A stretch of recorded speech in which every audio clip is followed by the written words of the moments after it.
Have you ever heard the saying, connection is currency? I know for me, people often say it when it comes to business and developing relationships so you can eventually sell to your clients. And people buy from people they like and know and trust and love. And it's true, but outside of business, connection is always currency. I remember one of my last projects when I was working full time was I helped the redevelopment of a specific community, and it was essentially regentrification. And we were creating a mixed income community. So it was a mix of people who were on social housing, and we had condos being built. And what was happening, and the reason it was happening is the housing where individuals lived was literally falling down around them. So they'd wake up and a part of the ceiling would have come down. So it wasn't actual planning, it was out of necessity that this area had to be rebuilt. So the plan was that integrated neighborhood. So I led the community development aspect of it. And all through working in that community, I learned so many lessons. You know, there's times where I had to work with individuals where English was not their first language. But watch this. Like, this was the greatest dynamic ever. Instead of me bringing in someone to translate so they could understand what I'm saying, I brought someone in so I could ensure that they could have the conversation in their own language, and the interpreter was interpreting to me what was being said. You know what happens for people where English is not their first language?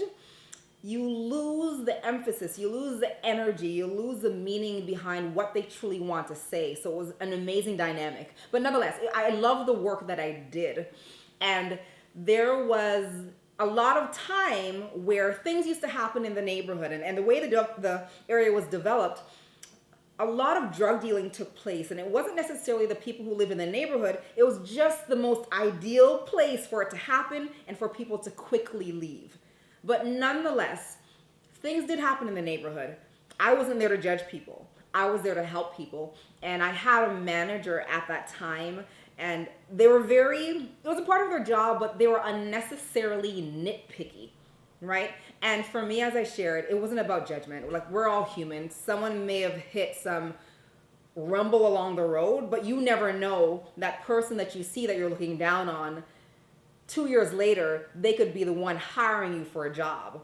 2 years later, they could be the one deciding on what could happen to you. 2 years later or next week, they're the one who could be helping you if you were to get hurt. So, my mom has always taught me that you treat everyone the same way you want to be treated. It doesn't matter how they look, where they come from, what they're wearing, what they have to eat, what they don't have to eat. You treat everyone the same. And that's what I did in the work that I did. So in saying this, I used to park in the parking lot. There was staff parking lot, and there was myself, there was a manager, and there was also a security guard. And the security guard was similar to me, and I remember him. He passed of cancer a few years ago. But nonetheless, our manager's car used to get scraped all the time. And our vehicles were parked right beside their car, and no one used to touch it, right? And no one should have touched it in the first place. But what was happening was our manager at that time was mean to people. And I'm not even going to try and rationalize why they were mean to people, but they just didn't treat people the same way that they wanted to be treated. And it was visible, and everyone saw it, right? Now, here's what happened on a couple of occasions. My manager would go to their car, and their back light would be broken out, and they'd wonder why. And they're like, you're parking beside me. Why isn't your backlight broken out? And you know what? We all didn't know, but what I suspected is, like, you have to treat people like you want to be treated. And there was one night where I was walking, and because I did work in the community, I used to work in the evening time. So once again, we had another meeting. I ended up going back to my office, and I believe at that time I was leaving the location about 10 o'clock. And to get to my car, there was a dark tunnel with very dim lighting, and there's no one else around. So I left, and as I left, I saw a group of gentlemen walking towards me. And then all of a sudden, I heard someone whistle. I can't whistle, otherwise I do it. And the person said, "She's good."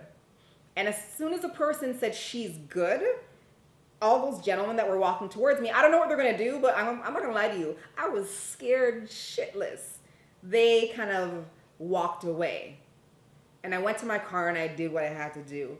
And what I realized the next day, I spoke to one of the dads in the community and he said, "Don't worry, you're good." And I said, "What do you mean?" He said, "Last night those gentlemen were walking towards you." I'm like, "Yeah, man, I didn't know what was gonna happen." He's like, "Don't worry, you're good. You know, you treat us good, we treat you good too." And that's what he said. You treat us good and we treat you good too. So had I not treated people like I wanted to be treated, I don't know what would have happened that night. And there's a lot of occasions like that where just because of the neighborhood, the nature of the neighborhood, where I was walking and people were walking towards me and I'd hear someone say, "All good, man, she's good." And that was kind of like a warning and they all left. So people were looking out for me because I looked out for them and I looked out for their kids and I simply treated them like I wanted to be treated. And for me, it's always a lesson. Everything I do is a lesson. It might sound silly to you, but it's not for me. Everything we do is an opportunity to learn. And it doesn't matter if that person is parallel to you, makes more money, lives somewhere else. There's always an opportunity for you to learn something from someone. And it's because of those relationships that I develop and just the simple premise of treating people good that I tell you it altered my life. Because had I not treated that person good, and I don't want to compare it to my manager whose car was being scraped up and their backlight was being hit out, she clearly was not treating people like they wanted to be treated. But that's not the conversation I'm having here, is that this is a choice. Stop the judgment.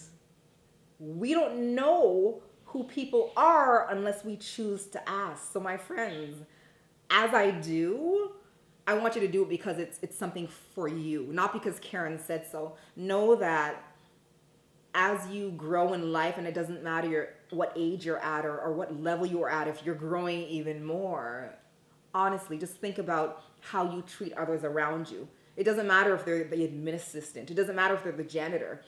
It doesn't matter. We're all human. That same person could be saving your life in the next couple of weeks, and it's so real. Or they could be helping your child across the street who almost got hit by a car, or someone in your family who's gotten in a car accident, and they're there to help them. Stop judging people. Treat people like you want to be treated.